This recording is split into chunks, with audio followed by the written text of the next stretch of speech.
welcome our 2025 Valspar Championship winner, Viktor Hovland. Viktor, congratulations on capturing your 7th PGA Tour victory. I want to start off with what it's like to capture the win today. Yeah, feels unbelievable. It's been quite the struggle the past year and a half, so for me to come back and win this tournament is quite incredible because, was not very hopeful with my game leading into this week, and just goes to show this game is pretty crazy. As someone the biggest critic of your game, entering today's round, what was mindset, or was there a certain number in mind of what would get the job done? I didn't really know. I just tried to go out there and play my game, and I knew I didn't feel super comfortable or confident, but I was really patient and just try to play really smart. And I think that's a credit kind of to myself this week, is that I almost felt like I played this week like a veteran, like I've been out here for 20 years, and just really plotted my way around the course really nicely. I hit a bad shot and it didn't really face me all that much, and leaned on my putting, hit a lot of great iron shots. So, it was awesome. Prior to this week, when did this get added on your schedule? I entered the last week, and wasn't really sure if I was going to play or not until I got here Tuesday afternoon and played a late 9 holes. Played 9 holes in the Pro-Am the next morning, and we were here ready to go. But, I wasn't sure I was going to show up, but I'm glad I did. Perfect. You guys have a question, go and raise your hand. We'll get a microphone over to you. Thank you. We can get a mic over. We'll start with Bob Herrig here on the right. Could you just talk about where you were mentally a week ago today? Were we even here yet? And what was sort of going through your mind? I mean, I'm guessing you're not thinking you're going to be winning a week later, but were you pretty low? Yeah, I mean, shooting 80 is never fun, especially at the Players' Championship. I love that golf course. I love that place, and I generally play pretty well in Florida. I just like these golf courses because when I'm striking the ball well, I'm hitting a lot of fairways and greens, and that's how you can really separate yourself, just because there's so much trouble off the tee. And conversely, it's a lot more stressful when you don't know where the ball is going to go, because now you're getting even more punished that you normally would have. And I was just very, very frustrated. Obviously missing cuts is never fun, but just I've missed cuts before and felt like my game has been okay, and I still feel like the next week I could win the tournament. But the last year and a half has been, okay, I know my golf game is not very good. I know I have some issues. And just because you have one bad round of golf or one bad tournament, you would like to think that, next week is another week, you'll figure it out. But when the problems remain and linger, it doesn't really give you, you don't become more hopeful. It's like you keep drowning and you're running out of air. It's like, it's tough to get excited to go and play because you just don't feel like you have the confidence to succeed. Was there a moment on Tuesday or Wednesday where something clicked that made you feel a lot better about things? I've been taking a lot of videos and sending it to Grant, and Grant was here earlier in the week, and we did some good work, and I feel like we pushed things in the right direction. It didn't fix anything by any means, but it definitely mitigated some of the stuff that I was already doing. So I did get a little bit more comfortable because of that,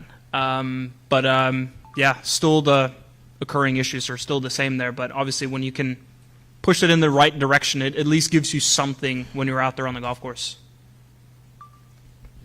The last 4 or 5 holes, it became a 2-man race with you and Justin. Was it an advantage or a disadvantage seeing it play out in front of you?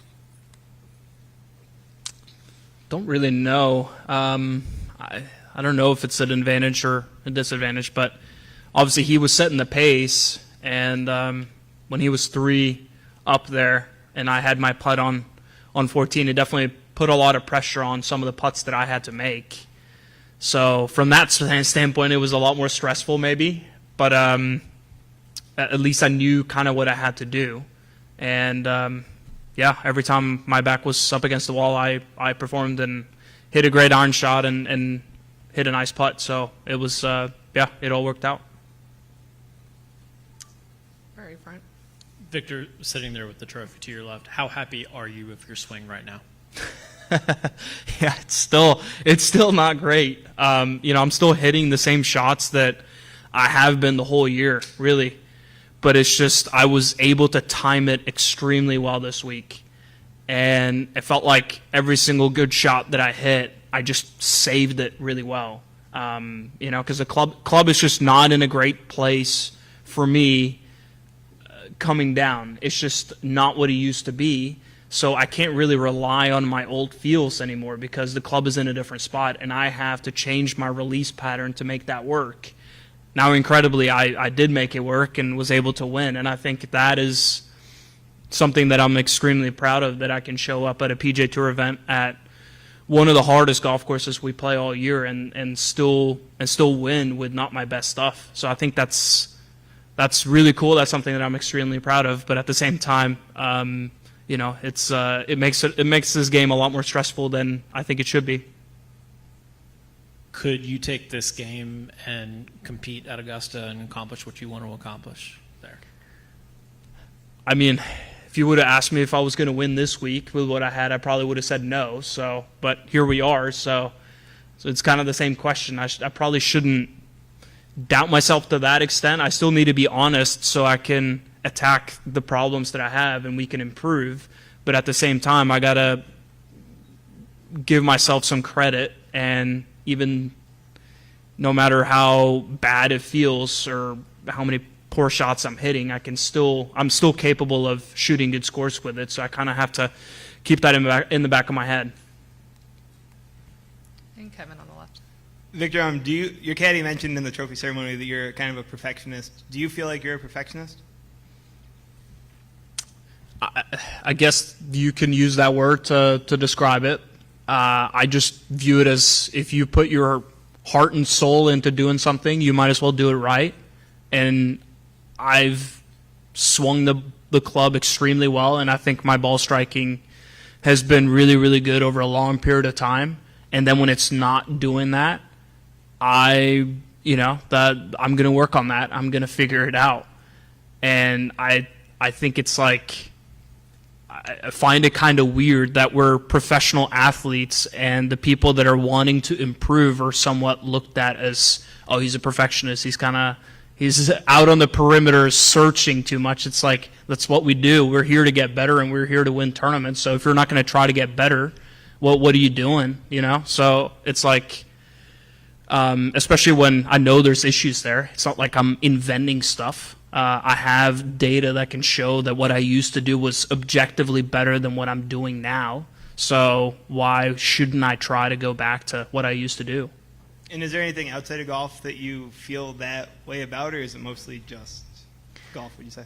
Yeah, I don't care too much about other things outside of golf because I don't have time or energy to put the same amount into other things. So naturally, when you only get to do certain things just a few times here and there, you can't have a perfectionist mindset, if that makes sense. So I try to just do 80%, just do good enough, and then hopefully over time, you do the best you can with the limited resources that you have, but over time you'd like to see an improvement. Just get a little bit better all the time, but I'm not super hard on myself if I'm not really good at something when I haven't put the effort into it. But golf it's been my life for a long time. It's what consumes my thoughts and my time. So if I'm not spending that time to do it correctly, then what am I doing? Marcus here in the middle. So what was the last hour on the course like for you? I mean, it was pretty interesting in here, seeing the drama unfold. What was it like for you, I guess, emotionally, or what was it like going through that kind of roller coaster? I actually felt extremely calm. Even though I was, as I mentioned earlier, 3 back on 14 over my putt, and JT just kept making birdie on every hole. But I still just felt like, okay, we still got a shot here. I knew a lot of things can happen coming down the stretch. If I make a couple of birdies, you can easily make a couple of bogeys coming in. And when I made the putt there on 14, that felt really good, and I was only 2 shots back. And I just believed that I had a chance, and there's a lot of golf left, and just kept hitting good shots and making putts, and suddenly we were there with a 2-shot lead playing 18, and that's when I really got nervous. That's when I was happy that man, I duffed that chip so bad on 18, so I'm happy. I'm happy it worked out. This tournament has had a history of 2-time champions. There have been 4 of them, and Sam Burns went back-to-back in 22-23. Are you looking forward to trying to do an encore, which happens to be the Valspar official color of the year next year? Cool. That'd be awesome. Just driving in here and you're seeing all the banners. Paul Casey, KJ Choi. No, he wasn't a back-to-back. KJ Choi was, Yeah. not back-to-back. But a 2-time champion. And, Sam Burns, obviously, a couple of guys. Doosan. Yeah, so it's cool. This is an awesome tournament and a great golf course, and I think it fits my game really well. So look forward to being back here next year and giving it a good shot. Back to Bog.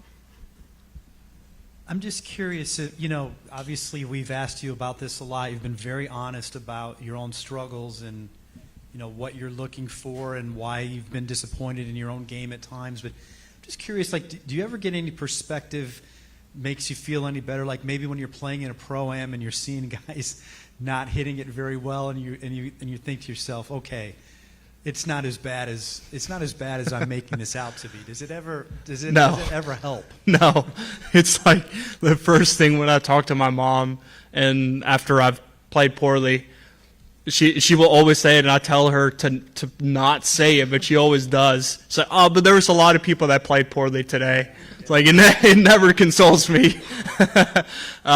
So yeah, there you go.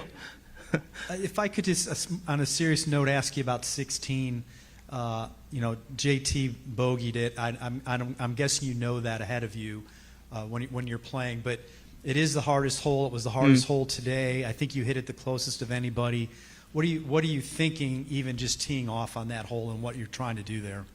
Yeah, that's probably the toughest tee shot for me right now, because it should fit my game really well. I should just kind of stand up there and I can hit a low pull cut that's kind of curving with the fairway.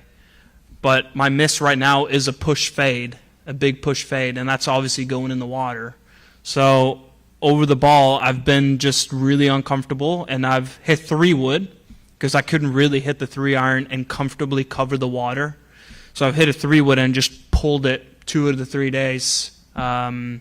Except for one of the days where the wind was hard off the left and the wind just brought it in the fairway.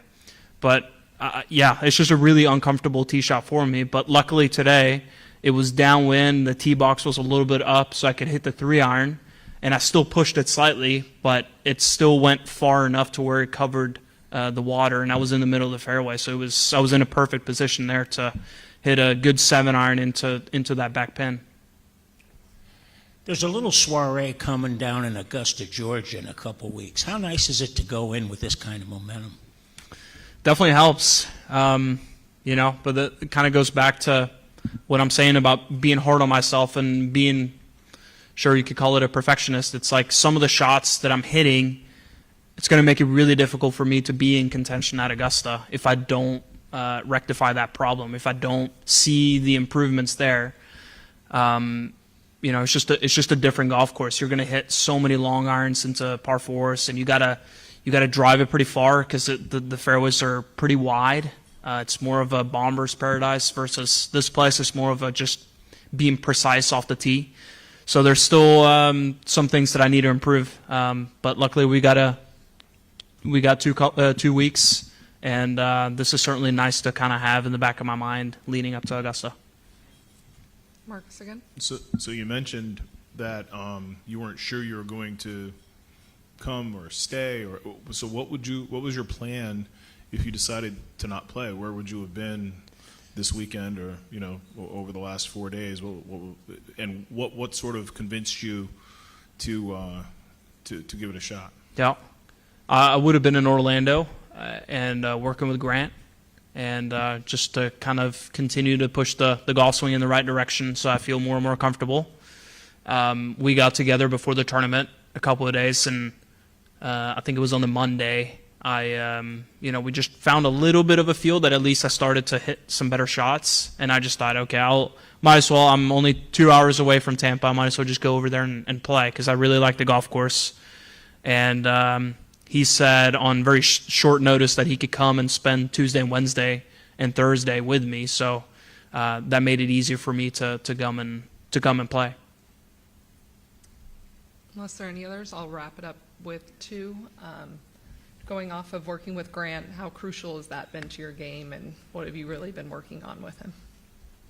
Yeah, Grant is really smart. He's looked at a lot of golf swings. He's very knowledgeable, and he's obviously played at the highest level himself. So I think it's really cool to be working with a person like that. And he works really hard. He's definitely put his heart and soul into looking at all the different golf swings that I've sent him, and it's challenging because I have a very unique pattern, and it's unconventional, and I'd say most coaches probably would like to make my swing more conventional and hopefully try to fix the problem, but that's not really how my golf swing work. And I really trust Grant because he sees it and knows what kind of matchups need to be there for it to work. So it was obviously a good first week together, so hopefully just build on that.